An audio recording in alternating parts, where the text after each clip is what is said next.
There comes a moment when you need to stop pretending you're not tired, because you are. You love. Everyone knows that. And it's not just any kind of love. It's the kind that wakes up early, that gives things up, that swallows tears, that forgives before an apology is even asked for. It's a love that bends, that molds itself, that makes itself smaller just to fit into whatever space the other person leaves behind. And even then, it's not enough. Have you ever stopped to truly feel the weight of that? Not enough.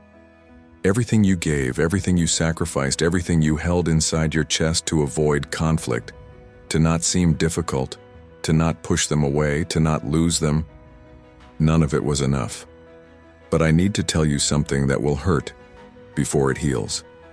The problem is not how much you love. The problem is how much you forgot yourself in the middle of all that loving.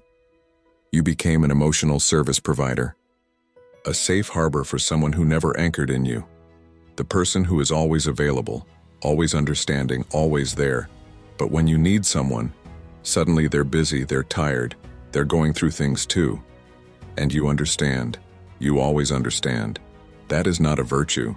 That is self-abandonment dressed up as love.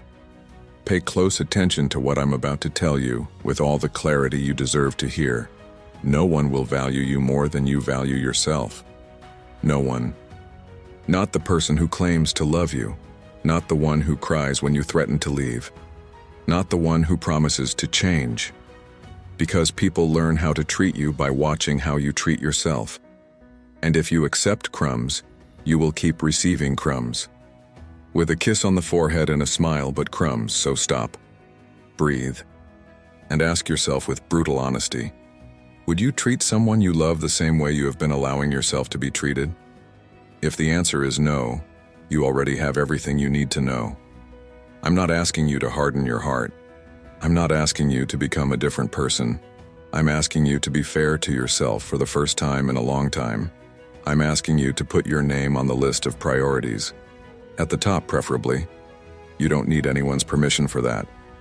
You don't need to wait for the other person to change before you start respecting yourself. You don't need a fight, a betrayal, a dramatic ending to justify that you deserve more.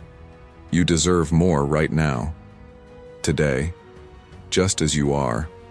Still hurting, still confused, still carrying more love than most people will ever understand. And that love, listen carefully, that love you carry is far too precious to be wasted on someone who doesn't know the weight of what they're receiving. Love that goes unrecognized turns into resentment. Giving that goes unappreciated turns into emptiness. And you will keep giving and giving and giving until one day you look in the mirror and no longer recognize the person staring back at you.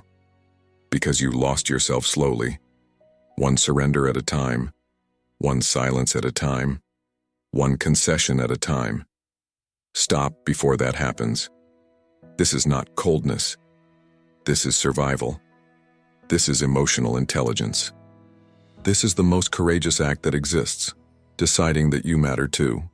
Take back what is yours, your energy, your time, your attention, everything you have been pouring out with no return. Bring it back inside. Not out of anger, not out of revenge, but because you need those resources to rebuild what has been slowly wearing away. You are the most important person in your own story. Not a supporting character. Not an emotional support system. Not a backup plan. The main character. And the main character does not beg for space, does not plead for attention, does not spend their life proving their worth to someone who has already decided not to see it. The main character knows when to walk off stage to rewrite the story. So go, not with anger. Go with the certainty of someone who has finally understood that loving yourself is not selfishness. It is the only real path forward. You gave so much. Now it is time to give to yourself. And when you start doing that, you will understand that the greatest love you have ever known is still ahead of you. Because it will begin inside you, before any other person ever enters the picture. Get up. You still have so much left to become.